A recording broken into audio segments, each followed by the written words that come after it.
Today's NFL Daily is presented by the Fetch Rewards app. Download the app that lets you scan any receipt from any store or restaurant for points that you can then redeem for gift cards. We'll tell you all about them later on in today's show. But I want to begin with the latest on one Kyler Murray. There's a lot going on here, so stick around. We'll spend a good amount of time on this one.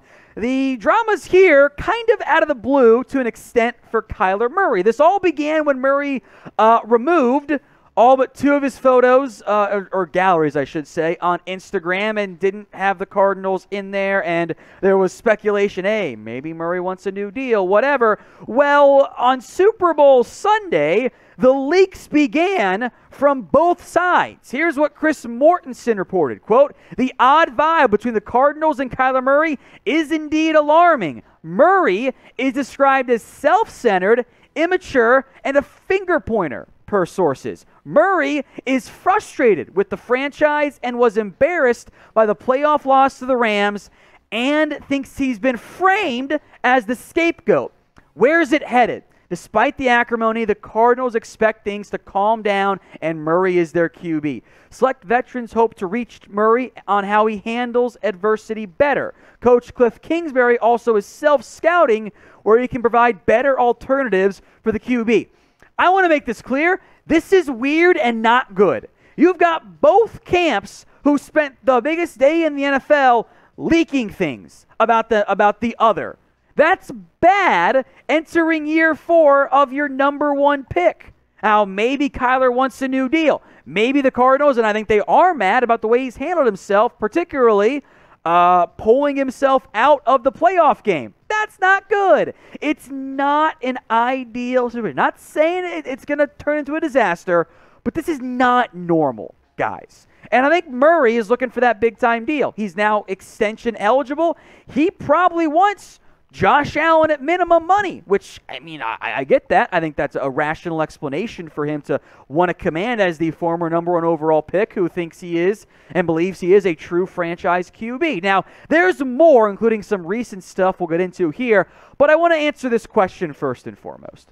Is the Kyler Murray situation a big deal right now, or is it just being made, much ado out of nothing? This is the pinned comment on today's video. So get the ad break here on YouTube. Take advantage of it. Type in Y for yes or N for no.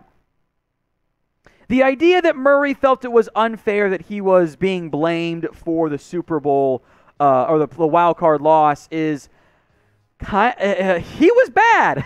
And look, this is not like anti-Murray propaganda. I think he's a franchise QB, but he didn't play well in that game. He was bad, and there were plenty of other reasons why the Cardinals struggled, but he did not have a good game in that matchup.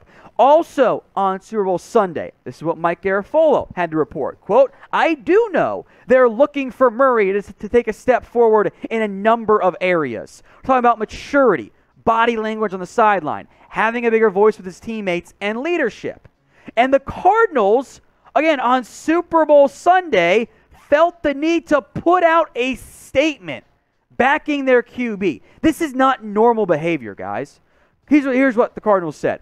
"Nothing has changed regarding our opinion and high regard for Kyler Murray. We as a team and Kyler individually have improved each year he's been in the league. We are excited to continue that improvement in 2022 and are excited that Kyler Murray is the QB leading us." Then, moments ago, before we started today's live show, Kyler took to social media. He posted this photo on Twitter and on Instagram, and then busted out the Notes app for his own statement. "I play this game for the love of it. My teammates, everyone who has helped me get to this position that believed in me and to win championships. All this nonsense is not what I'm about. Never has been. Never will be. Anyone who has ever stepped between those lines with me knows how hard I go.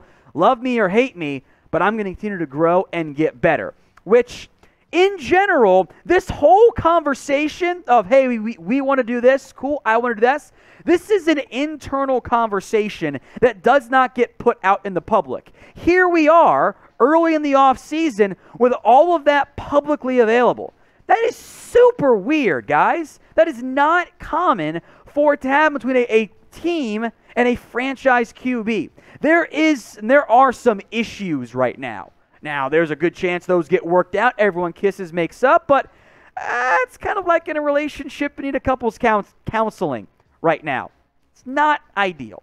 So what is the percent chance, because I don't think it's 0, although I think it is low, that the Cardinals and Murray break up this offseason, whether it's via trade or maybe Murray decides he wants out or they can't agree to a deal. Whatever it is, shoot your shot and let me know in the comments section. Let's tell you guys about the Fetch Rewards app. As you can see right here, it's a pretty easy to use app. Scan it, your receipts I should say, any receipt from any store or restaurant using the app, and it will give you points. Points you can then redeem for gift cards to your favorite store or restaurant, and it's all free, by the way. So you download the app at chatsports.com/fetch. Use promo code CHAT, C-H-A-T. Get yourself 3,000 bonus points. That link, by the way, will be in both the comment section and it'll be in the description. This is the easiest app to use. It's like your credit card. Make it work for you. You get cash back or points for your credit card. Get some for your receipts as well. Chatsports.com/fetch. Promo code CHAT for 3,000 bonus points. Let's go to Carson Wentz right now, as there is uncertainty around his future. Oh, what a change from where the Colts were in Week 17 compared to Week 18. Chris Mortensen dropped this nugget again on Super Bowl Sunday that the Colts likely cut or trade Wentz by March 18th. That date is important here. That is when 13.3, roughly, I'll round there, of his salary guarantees on that date. He's got a base salary that guarantees a portion of it and a roster bonus that guarantees. If they cut Carson Wentz by that date, they'll save a pretty nice amount of money. If they cannot do that, then they will be forced to keep him. They could also trade him and save 28.29. So you save in a cut the non-guaranteed portion right now. A trade saves all of the current money due in 2022. Wentz, the numbers look fine. The touchdown interception ratio is good. There were also an inordinate amount of plays that should have been picked that did not get intercepted. And I think especially for owner Jim Irsay, the taste of Week 18 is not good for him. And the Colts are in a weird position. They have no first-round pick. They gave it up to get Carson Wentz and a third last year. And their backups are Sam Ehlinger, James Morgan. I don't know what team right now wants to trade for Carson Wentz at almost $30 million this year. Now, you could play around with that deal, but you'd be committing to him for more than a season. I don't think there's much trade value for Carson Wentz, but if you cut him and you're the Colts, you have no idea what your situation is going to be. Are you going to go with Jameis Winston? Like, that's bad. That is not a good situation for Indy because you don't have the draft capital to go get somebody early. You're going to hope to get one in round 2. It's a precarious situation for Indy. So I don't know what they'll do. But what do you think they will do? Sound off in the comments. Type C if they're going to cut him, T for a trade, or K for they will keep him. If the Colts do make a move with Wentz, you know we'll break it down. We'll keep you covered all offseason long with the latest news, rumors, trades, free agency, draft, and everything else in between. Hit that big red button and subscribe. Speaking of trades, Jimmy Garoppolo. The expectation here is that the Niners deal Jimmy G in the very near future. I am very curious to see what they get back in a deal. The early reports are they're going to get a second back, which I think is fair at worst. I will say this, though. Carson Wentz went for a first. Sam Darnold went for a second and change. I don't think it's outlandish to wonder if Jimmy G could fetch the overall value of a late first. Maybe not a true first, but a second and change, just like Darnold in the end. There are a lot of teams that could use a QB, and in the event that a Deshaun Watson, Russell Wilson, Aaron Rodgers are not available, that increases the demand for a QB, and the supply becomes Jimmy G and not that many others. The Steelers, Washington, Carolina, all trying to win games now. Denver as well. Could use a vet QB. Carolina's a good dark horse there, by the way. Money's a problem. The Packers, if they lose Aaron Rodgers, that opens up a door for them. The Cleveland Browns, if they want to move on from Baker Mayfield, don't love that fit. The Saints could be in the mix if they want to have some stability at the position beyond Taysom Hill. The Giants, I don't like that fit all that much. They kind of got to go bigger. The Bucks have been linked, of course. Brady gone, Jimmy G comes in to replace him. And with the Colts' uncertainty, Jimmy G as well, although the salary becomes a bit tricky on that front. So it's not going to be San Francisco. But where will Jimmy G play this upcoming season? Let me know what you guys have to say in the comment section. Shoot your shot. Make your prediction for me in the comments right now. I don't think Jimmy G's a true top-end franchise QB. He's not a top 15 QB, but he's solid. He's in that, I think, on the lower end of the Kirk Cousins, Ryan Tannehill range. Good player. You can do a hell of a lot worse at QB, and we've seen teams do it worse than Jimmy G, but you also wonder if he's just quite enough. So there are teams that need a QB. I think somebody's going to go acquire him for a pretty premium cost this offseason.